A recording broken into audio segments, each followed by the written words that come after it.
I still remember the smell of that car, the faint sweetness of the new leather mixed with coffee stains from long mornings, the soft scent of my lavender air freshener, and the lingering perfume from the jacket I always left on the passenger seat. That car wasn't just metal and wheels to me. It was a symbol of every late night I'd spent working, every dollar I'd saved, every tear I'd wiped when I thought I wouldn't make it.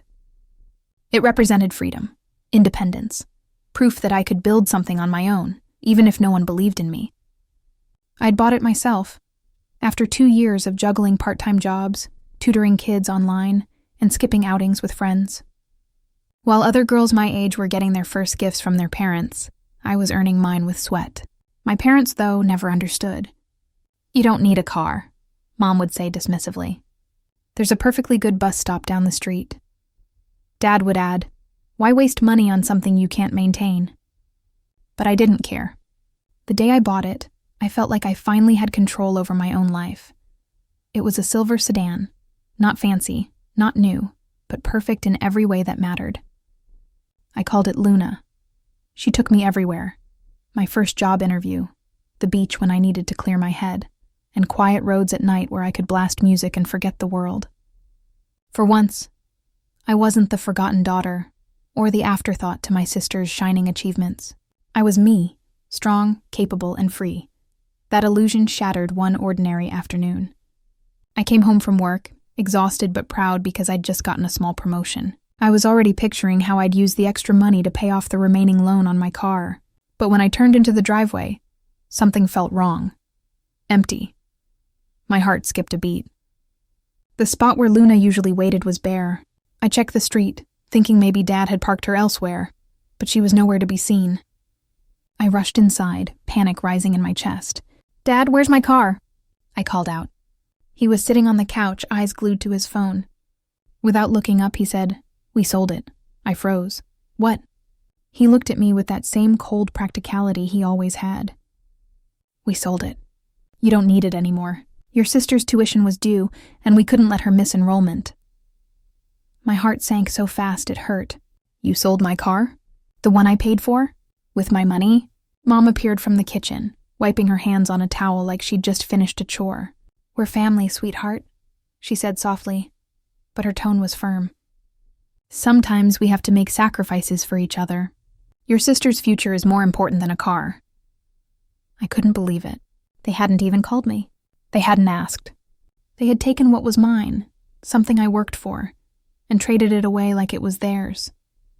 I stood there in silence, my voice trembling as I asked, "How could you do that?" Dad sighed, irritated. "Don't be dramatic, Claire.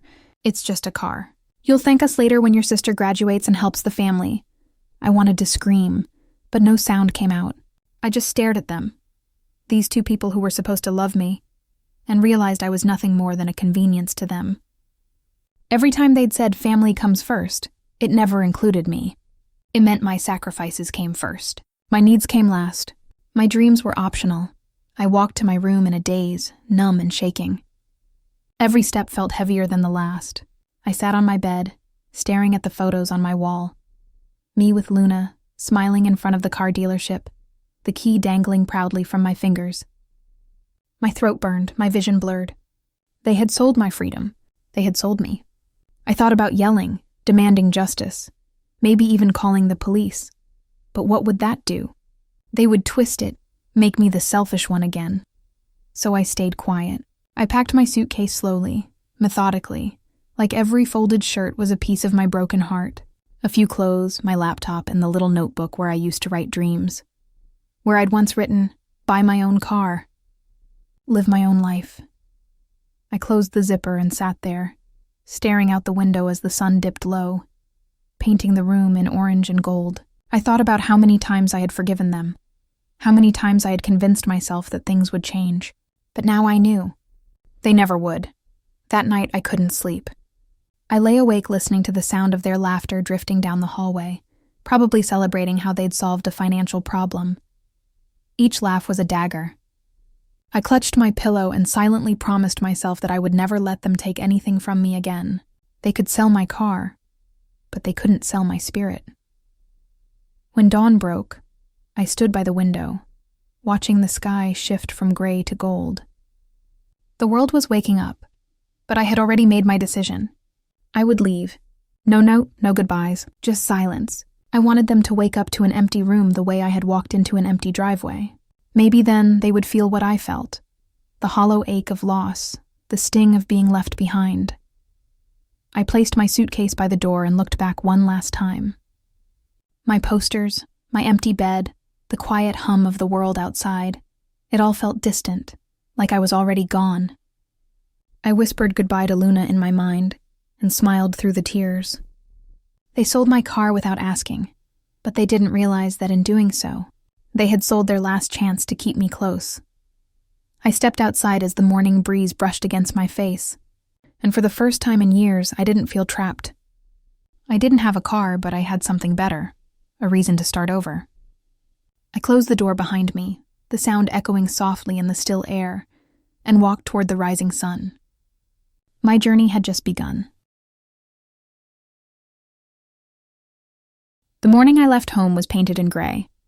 The air was cold, damp with dew, and eerily quiet, as if the world itself held its breath for me.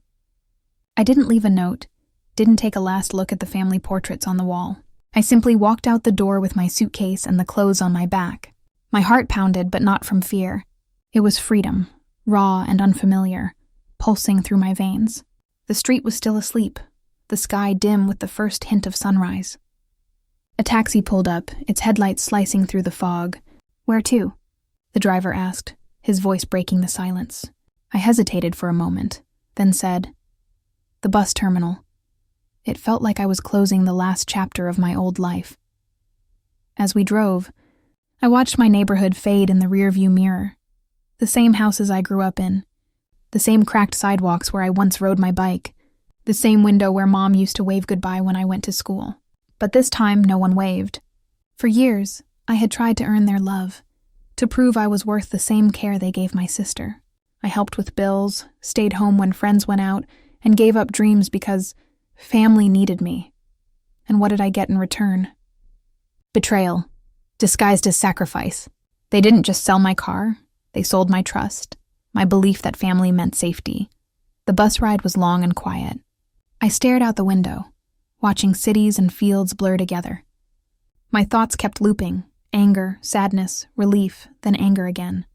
I replayed every moment, every argument, every time they made me feel small. I wanted to cry, but the tears wouldn't come. It wasn't sadness anymore. It was exhaustion. Somewhere between towns, I made a silent vow. I would rebuild my life, piece by piece, without ever looking back. When I arrived in the new city, I had just $230 left. I rented a small room above a bakery that smelled of cinnamon and butter every morning. It wasn't much, a narrow bed, a flickering light bulb, and paper-thin walls. But it was mine. No one could sell it. No one could take it. That first night, I lay awake listening to the distant sound of traffic and thought about Luna, my old car. It hurt to imagine someone else driving her, touching the steering wheel I had held so tightly. But then I realized that Luna was gone, and I had to let go too. I didn't need her to find freedom again. I just needed myself. Finding work wasn't easy. I applied everywhere, cafes, bookstores, diners, until a small restaurant called Daisy's Corner hired me as a waitress. The pay was terrible, the shifts long, and the customers often rude, but I didn't care. I had a job. I had a purpose. Every time I carried a tray of steaming coffee or wiped down a table at closing, I reminded myself, this is for me. This is my new beginning. I worked double shifts whenever they were available. My hands cracked from washing dishes, my feet ached from standing all day, but I never complained. I was building something again, from the ground up. At night, I would walk home through quiet streets, passing glowing windows and families eating dinner together. Sometimes I'd feel a sting of envy, wondering if my parents even noticed I was gone. But then I'd hear my mother's voice in my mind, sharp and dismissive. "You're overreacting, Claire. It's just a car." That memory fueled me. I would go back to my tiny room, cook a cheap meal of noodles, and add a few more dollars to my savings jar. Slowly, the jar filled, coins, crumpled bills, tiny victories. Months passed, and I changed. The girl who once sought approval had vanished. I stopped checking my phone, stopped waiting for apologies that would never come. My coworkers became my family. There was Mia, the single mom who taught me how to smile through exhaustion. Ben, the cook who always slipped me an extra slice of pie after closing. And Evelyn, the manager who told me, "You've got fire in you, kid. Don't ever let it burn out." Their kindness healed parts of me that my parents had broken. Still, on quiet nights, I would dream of driving again. The hum of the engine, the wind through my hair, the feeling of going somewhere with no one to stop me. It became my new goal, not just to buy another car, but to buy back my freedom. I picked up extra shifts, took a side job tutoring students online, and lived frugally. Every dollar I saved was a step closer to reclaiming what I'd lost. One rainy evening, after nearly a year of grinding through sleepless nights, I walked into a car dealership. The smell of new interiors hit me instantly, stirring old memories. A salesman approached, smiling politely. "Looking for something specific?" he asked. I took a deep breath, steadying my heartbeat. "Yes," I said. "I'm looking for freedom." He chuckled, probably thinking I was joking, but I wasn't. I pointed to a modest gray car parked in the corner, simple, practical, and perfect. It wasn't Luna, but it was mine. When I signed the papers, my hands trembled. Not from fear, but from pride. I had done this on my own, without help, without guilt. As I turned the key in the ignition, the engine purred softly, like a heartbeat syncing with mine. I sat there for a moment, tears finally spilling down my cheeks. These weren't tears of pain anymore. They were of relief, of victory, of rebirth. Driving out of the lot, the city lights reflected on the wet roads like stars scattered beneath my wheels. I rolled down the window, let the cool wind hit my face, and laughed, a sound I hadn't made in so long.